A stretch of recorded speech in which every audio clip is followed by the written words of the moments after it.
All welcome back to another new video of learn with Bhavna. अब हम start करने जा रहे हैं MSUE 004 का लास्ट क्वेश्चन। हाँ जी, ये हमारा लास्ट क्वेश्चन है। मैंने सारे इंपॉर्टेंट क्वेश्चन की वीडियो, ऑल द आंसर्स मैंने एक फोल्डर में डाल दिए हैं, जिस फोल्डर का लिंक आपको इस वीडियो के एंड में मिल जाएगा। You can check out all the important question videos. आप ये देख लेना आपने कोई भी वीडियो मिस ना किए। वो फोल्डर बनाने का मेरा मकसद ही यही है, ताकि आप कोई भी इंपॉर्टेंट क्वेश्चन की वीडियो मिस ना करो for the upcoming exam. Also important tips की वीडियो देखे बिना आप एग्जाम में मत जाना। अगर आप वो वाली वीडियो देखते हैं then you can score much much better, तो वो वाली वीडियो जरूर देखना। Now starting with the question 13, हमें बात करनी है अर्बन प्लानिंग की और उसकी मेजर कंसर्न्स हमें क्या देखने को मिलती है। नाउ जब भी आप कोई भी आंसर स्टार्ट करते हैं, आपका first paragraph will always be the introduction. तो अर्बन प्लानिंग एक सिस्टमैटिक प्रोसेस है डिजाइन और ऑर्गेनाइज करने के लिए फिजिकल, सोशल और इकोनॉमिक इंफ्रास्ट्रक्चर अर्बन एरियाज का, ताकि इंश्योर किया जाए sustainable development, quality of life improve हो और जितने भी चैलेंजेस आ रहे हैं अर्बनाइजेशन की वजह से, उन चैलेंजेस को एड्रेस किया जाए। इसमें एक मल्टी डिसिप्लिनरी अप्रोच इन्वॉल्व होती है, जहाँ पे आर्किटेक्चर इन्वॉल्व होता है, सोशियोलॉजी, इकोनॉमिक और इन्वायरमेंटल साइंस का यूज देखने को मिलता है, ताकि एक बैलेंस्ड और इक्विटेबल सिटीज का जो निर्माण है वो हो सके। राइट, सोशियोलॉजिकल पर्सपेक्टिव की जब हम बात करते हैं अर्बन प्लानिंग में, तो ये सिर्फ टेक्निकल एंडीवेयर की बात नहीं हो रही है, लेकिन ये एक प्रोसेस की बात होती है जो सोशल स्ट्रक्चर्स को शेप कर रहा है, पावर डायनेमिक्स को शेप कर रहा है और डाइवर्स कम्युनिटीज की नीड को फुलफिल करने की बात होती है। एक बैलेंस और कॉम्पिटिंग इंटरेस्ट को लाने की बात हो रही है, ताकि इंक्लूसिविटी, इक्विटी और सस्टेनेबिलिटी आ सके अर्बन ग्रोथ में या अर्बन एरियाज में। अब मेजर कंसर्न्स क्या है अर्बन प्लानिंग के? फर्स्ट हमारा आ जाता है हाउसिंग एंड शेल्टर। एडुकेट और अफोर्डेबल हाउसिंग प्रोवाइड करनी एक सबसे बड़ी कंसर्न है आज के टाइम पे, अर्बन प्लानिंग के टाइम पे, बिकॉज जो अर्बनाइजिंग कंट्रीज है वो बहुत ज़्यादा रैपिडली बढ़ रही है। स्पेशली जब हम बात करते हैं इंडिया जैसे कंट्री में, चैलेंजेस क्या है? देखो, हाउसिंग की शॉर्टेज हो रही है, जिसकी वजह से प्रोलिफरेशन हो रहा है इनफॉर्मल सेटलमेंट्स का या फिर स्लम्स का। वहीं पे रियल एस्टेट प्राइसेस बहुत ज़्यादा बढ़ रहे हैं, जिसकी वजह से जो लो इनकम ग्रुप्स फैमिलीज हैं, वो कोई भी जो रियल एस्टेट ज़मीन है या फिर हाउसेस है वो अफोर्ड नहीं कर पा रहे। पुअर क्वालिटी हाउसिंग बहुत ज़्यादा बढ़ रही है, जिसकी वजह से जो बेसिक अमेनिटीज़ है वाटर और सैनिटेशन की, वो फुलफिल नहीं हो पाती है। एग्जाम्पल अगर हम प्रधानमंत्री आवास योजना के एग्जाम्पल लेते हैं, तो वो एम करते हैं अफोर्डेबल हाउसिंग प्रोवाइड करने का फॉर अर्बन पुअर, लेकिन ये अभी भी चैलेंजेस फेस कर रहा है, बिकॉज जो हाउसिंग डेफिसिट है वो बहुत ज़्यादा विद टाइम हमें देखने को मिल रहा है। सेकंड हमारा ट्रांसपोर्टेशन एंड कनेक्टिविटी आ जाता है, जहाँ पे एफिशिएंट और एक्सेसिबल पब्लिक ट्रांसपोर्टेशन की बहुत ज़्यादा नीड है, वाइटल है अर्बन मोबिलिटी के लिए, ताकि कंजेशन उससे रिड्यूस हो। अब क्या चैलेंजेस देखने को मिल रहे हैं? एक तो रैपिड अर्बन ग्रोथ की वजह से जो इंफ्रास्ट्रक्चर है वो कहीं ना कहीं आउटपेस हो रहा है डेवलपमेंट को, जिसकी वजह से ट्रैफिक कंजेशन और पॉल्यूशन देखा जाता है। लास्ट माइल कनेक्टिविटी जो है वो कहीं ना कहीं डिसप्रपोर्शनेट हो गई है, जो मार्जिनलाइज ग्रुप को सबसे ज़्यादा अफेक्ट करती है। एग्जाम्पल अगर हम दिल्ली मेट्रो का ले, तो उसने बहुत ज़्यादा अर्बन मोबिलिटी को इम्प्रूव किया, लेकिन कुछ ऐसे सिटीज़ हैं, पेरिफेरी है, जहाँ पे स्टिल जो दिल्ली मेट्रो की जो कनेक्टिविटी है वो इनएडिक्वेट है, या फिर उनको मूव करने के लिए, मोबिलिटी के लिए स्ट्रगल अभी भी उनका देखा जाता है ना। सोशल इक्विटी एंड इंक्लूजन की अगर हम बात करें, तो अर्बन प्लानिंग को needs for diverse social groups की जो मांगे हैं, उनकी नीड है, उनको ध्यान में रखते हुए, चाहे वो वुमेन हो, चिल्ड्रन हो, एल्डरली हो या फिर मार्जिनलाइज कम्युनिटीज हो, उनकी नीड को भी ध्यान रखते हुए अर्बन प्लानिंग करनी चाहिए।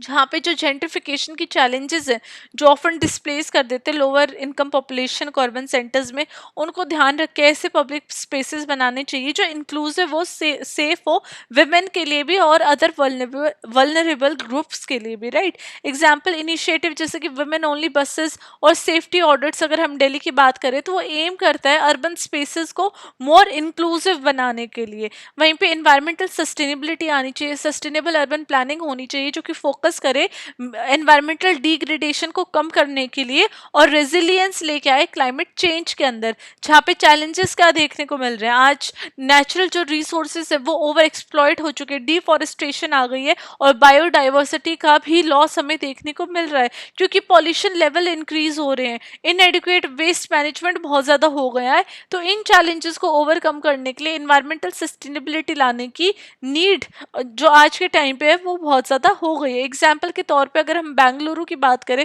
तो वो आज भी बहुत ज़्यादा चैलेंजेस फेस कर रहा है, जहाँ पे जो वाटर बॉडीज है वो कहीं ना कहीं खराब हो रही है, अर्बन फ्लडिंग देखी जा रही है क्योंकि हैप्पीसार्ट अर्बनाइजेशन हो रहा है और जो नीड है सस्टेनेबल डेवलपमेंट की, सस्टेनेबल प्लानिंग की, वो कहीं ना कहीं बहुत ज़्यादा है आज के टाइम में। अब फिफ्थ हमारा आ जाएगा economic opportunities and urban poverty. अब अर्बन प्लानिंग को इंश्योर करना चाहिए कि जो सिटीज़ हैं वो मेन हब्स रहे इकोनॉमिक एक्टिविटी की, जहाँ पे उनको एड्रेस करनी चाहिए अर्बन पॉवर्टी और इनफॉर्मल सेक्टर जैसे चैलेंजेस को। अब चैलेंजेस क्या है, जितने भी इनफॉर्मल सेक्टर हैं वो एम्प्लॉय करते एक significant portion of the urban workforce जो ऑपरेट होते हैं to insecure these conditions, right. वहीं पे जितनी भी इकोनॉमिक अपॉर्चुनिटीज है वो अनइवनली डिस्ट्रीब्यूटेड है, जिसकी वजह से जो स्पेशल और सोशल इनइक्वालिटीज है वो और भी ज़्यादा विद टाइम बढ़ती जाती हैं। फॉर एग्जाम्पल अगर हम मुंबई का धारावाही स्लम देख लेते हैं तो वहाँ पे पॉवर्टी तो है लेकिन ये इनफॉर्मल इकोनॉमिक एक्टिविटीज़ का हब है, जैसे रिसाइकलिंग और स्मॉल स्केल इंडस्ट्रीज यहाँ पे देखी जाती है जिनको रिकॉग्निशन और सपोर्ट की बहुत ज़्यादा नीड है। वहीं पे हेल्थ एंड सैनिटेशन, जब हम इंश्योर करेंगे कि जो हेल्थ और सैनिटेशन फैसिलिटीज़ हैं वो अच्छी हैं और वो अर्बन प्लानिंग के साथ हम इंटीग्रेट करेंगे पर्टिकुलरली डेंसली पॉपुलेटेड एरियाज़ में, तो ये जो हेल्थ और सैनिटेशन के जो चैलेंजेस हैं हम उनसे ओवरकम कर पाएंगे। अब चैलेंजेस क्या है, एक तो हेल्थ केयर सिस्टम बहुत ज़्यादा ओवर बर्डन हो गया है जिसकी वजह से इनएडिक्वेट प्राइमरी हेल्थ फैसिलिटीज़ देखने को मिलती है अर्बन स्लम्स में। पुअर सैनिटेशन है जिसकी वजह से हेल्थ इशू और भी ज़्यादा बढ़ जाते हैं। For example water borne diseases, अगर अच्छा पानी नहीं आएगा तो वो गलत पानी से खराब पानी पी के डिजीजेज भी बढ़ती रहती हैं।